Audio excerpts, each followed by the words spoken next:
আসসালামু আলাইকুম। সবাই কেমন আছেন? আশা করি যে যেখানে আছেন আল্লাহর অশেষ রহমতে ভালো আছেন। আমিও আল্লাহর অশেষ রহমতে আমার পরিবার পরিজন নিয়ে ভালো আছি। নতুন দিনে নতুন আরেকটা ব্লগ নিয়ে আপনাদের মাঝে আসলাম। আপনারা ব্লগটি দেখতে থাকেন। আর এই পর্যন্ত যারা আমার ব্লগটি দেখতেছেন তারা একটা লাইক দিয়ে বাকিটুকু দেখেন, কারণ আপনাদের একটা লাইকই পারে আমাকে অনেক দূর পর্যন্ত এগিয়ে নিয়ে যেতে। অনেকের মনে থাকে না, এই জন্য মনে করে দেওয়ার জন্য আর কি বলা কথাটা। আমি কিন্তু এই কথাটা আসলে প্রতিদিনই বলি। অনেকের ভালো লাগবে না, বিরক্ত লাগবে, তারপরে না বললেও উপায় নাই, কারণ আমার ভিডিওতে আসলে লাইক হয় না একদমই। এই জন্য বলতেছি, প্লিজ একটা লাইক দিয়ে বাকিটুকু দেখেন।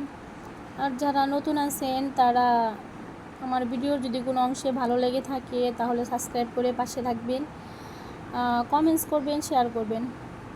আর আজকের ব্লগটা শুরু করেছি আমি সকালবেলা থেকে। আসলে আপনাদের ভাইয়া বাসায় থাকতে থাকতে আমি রান্না শেষ দেওয়া ফেলাই, কারণ আমি 3টা বাচ্চা নিয়ে আসলেও পারি না রান্না করা। এর জন্য আপনার ভাইয়া থাকতে আমি আমার সারাদিনে যে খাবার রান্না করা সেটা আমি সকালবেলা করে নেই। আর সকালবেলা রান্না করলে দেখা যায় আসলে সারাদিনই ফ্রি থাকা যায়। রান্নার যে একটা ঝামেলা, সেই ঝামেলাটা আর কি থাকে না, রান্না করতে আসা লাগে না আর কি। ফ্রি থাকা যায়, অনেকটা সময় ফ্রি থাকা যায়। এই জন্য সকালবেলা উঠতে আমার একটু কষ্ট হলেও আমি সকালবেলা উঠেই সারাদিনে রান্নাটা আগে রান্না করে নিই। আর আমি আজকে রান্না করলাম হচ্ছে শিং মাছ, টাকি মাছ দিয়ে আলু দিয়ে রান্না করলাম, দেশি আলু দিয়ে। আর বাচ্চাদের জন্য এখানে পাঙ্গাস মাছ ভুনা করতেছি, আর একটু সবজি করে নিলাম, কাঁচকলা দিয়ে একটু সবজি বানিয়ে নিলাম। আর ছোটো ছেলের জন্য একটু খিচুড়ি রান্না করতেছি এখানে, একদম পাতলা খিচুড়ি যেটাকে বলে। অনেক প্রকারের সবজি দিয়ে, বাসায় যা যা সবজি ছিল সেগুলো দিয়ে আমি খিচুড়ি রান্না করে নিলাম। আর এই তো সবজি, আর এই তো তরকারিটা রান্না করেছি আমি। আর সবজিটা আসলে কালার হয় নাই, যেহেতু কাঁচকলা দেওয়া হয়েছে, একদমই কালার হয় নাই। যাই হোক, আমি সকালবেলা খাবার দাবার খেয়ে আর আপনাদের ভাইয়ের জন্য আমি সকালবেলা রুটি করে নিয়েছি। রুটি শুধু ভেজে নিয়েছি, সেটা আগে বানানো থাকে, কারণ আমি প্রতিদিনই রুটি বানাইতে আমার ভালো লাগে না, একদমই ভালো লাগে না, বিরক্তকর লাগে।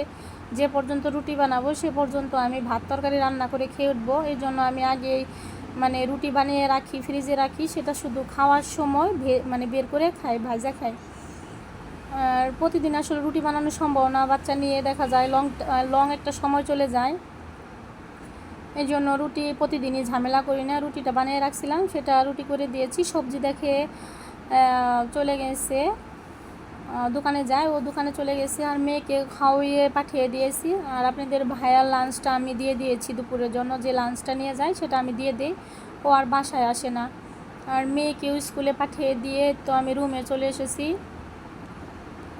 কারণ আমার কোনো কাজের কোনো লোক নেই। আমার বাসার সমস্ত কাজ আমার একা করতে হয়। 3টা বাচ্চা নিয়ে আসলে আমার অনেক কষ্ট হয়। 3টা বাচ্চা, একদম ছোট ছোট বাচ্চা, ওরা এত এলোমেলো করে বাসাটা, দেখা যায় আমার দিনে 2-3বারও রুম পরিষ্কার করতে হয়। আর যখন অনেক নোংরা করে, আর অনেক নোংরা করলেও আমি অনেকবারই পরিষ্কার করি, কারণ আমার নোংরা থাকতে একদমই ভালো লাগে না। আর সকালবেলা আসলে এত এলোমেলো ছিল বাসাটা, দেখেই খারাপ লাগে, খুবই খারাপ লাগে। যেন বিছনা টিছনা আগে পরিষ্কার করে নিতেছি, এদিকে তো সোফা টুফার অবস্থা খুবই খারাপ অবস্থা। আমি একটা রুম পরিষ্কার করে আমার ছোটো ছেলেকে ঘুমিয়ে দিয়ে ও আমার পিছনে পিছনে আসলে কান্না করতেছিল ঘুমানোর জন্য। ও সকালবেলা ঘুমিয়ে যায় একবার, 10টা-11, 10:30টার মধ্যে ঘুমিয়ে যায়। আমি সব মেয়েকে স্কুলে পাঠিয়ে দিছি 9টার দিকে পাঠিয়ে দিয়ে তো একটা রুম পরিষ্কার করে রেখে ওকে ঘুমিয়ে দিয়ে পরে আমি আরেকটা রুমে তো গুছাইতে আসছি। এখানে ওই রুমটা আমি পরিষ্কার করে নিয়েছি।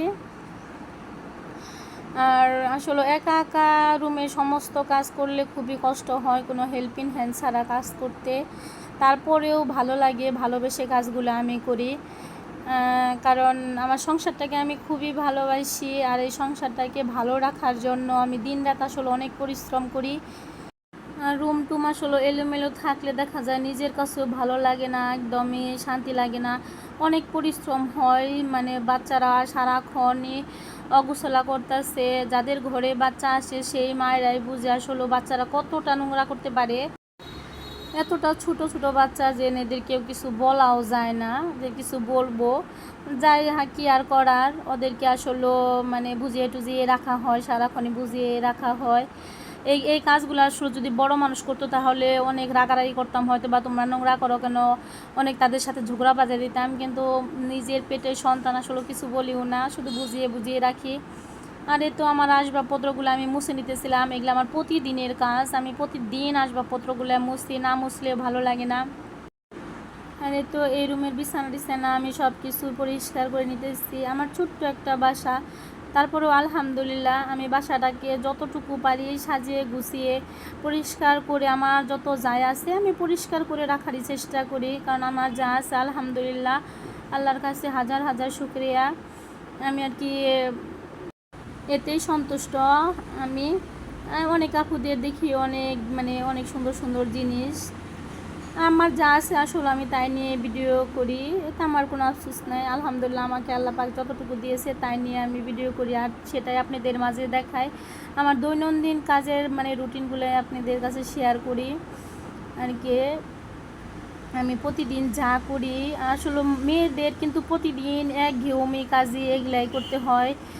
সকালে রান্না বান্না করা, দুপুরে রান্না বান্না করা, ঘর গুছানো, ঘর মোছা, এগুলো কিন্তু প্রতিদিনের কাজ, প্রতিনিয়তর কাজ। আসলে অনেকেই বিরক্ত হতে পারেন যে প্রতিদিনই একই কাজগুলো দেখান, আসলে এগুলাই করি, এগুলাই আপনাদের সাথে শেয়ার করি, আপনারা বিরক্ত হইেন না। আর আমার ভিডিওটা প্লিজ আপনারা একটু ওয়াচ টাইম পূরণ করে দিন, সবাই একটু কষ্ট করে দেখে নিন। দেখেন সবার ভিডিও কিন্তু আমি ওয়াচ টাইম পূরণ করে দেই, আমার ভিডিওগুলো ওয়াচ টাইম পূরণ করে দিন। আর তো এদিকে আমি আমার ফিল্টারে পানি ছিল না, আমি একটু ফিল্টারে পানি দিয়ে ফিল্টারটা একটু ভালোভাবে মুছে নিতেছি। আর ঘরে সমস্ত কিছু আমি আসবাবপত্র মুছে নিয়েছি, এখন একটু আমি রুমটাকে মুছে নিব।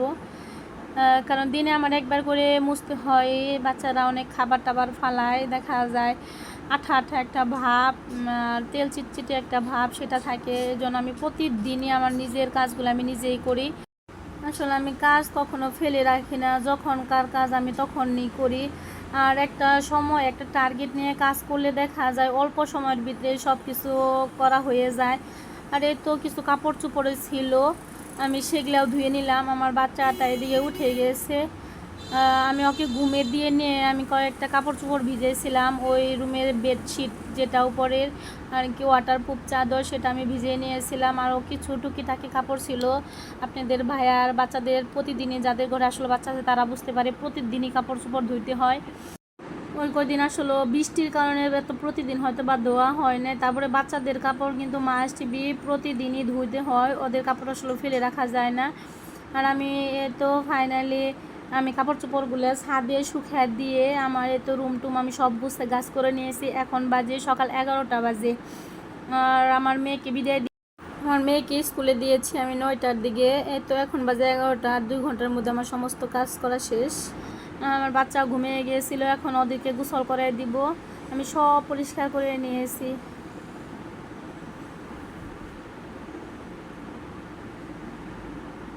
আমি রান্নাঘরটাও পরিষ্কার করে নিয়েছি, কারণ রান্নাঘরে দেখা যায় রান্না করার সাথে সাথে আমি পরিষ্কার করে ফেলি, কাজ আমি একদমই ফেলে রাখি না। জানি রান্না করার সাথে সাথে আমি অর্ধেক কাজ করে ফেলি, জানি রান্নাঘরে আর দ্বিতীয়বার না আসতে হয়।